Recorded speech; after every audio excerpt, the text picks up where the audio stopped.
Dito naman yan sa bahay ng kapatid ng asawa ko. Kaya pagawa silang bahay dito, bukid. Yung pawalig.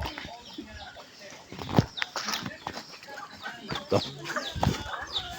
Ang daming mga manok dito.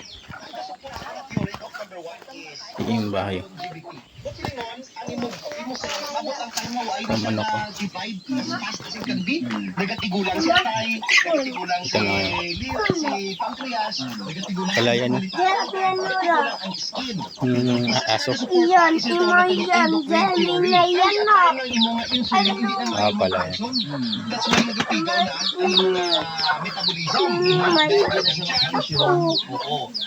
Iyan. Tatlong aso. Next is defense system weakening. Mabot ang time ng immune system, hindi na kayo baskog. Luya na. Amo na nga, tingnan ka matigulang, susceptible na sa pneumonia. Sa mubin ka, hindi man.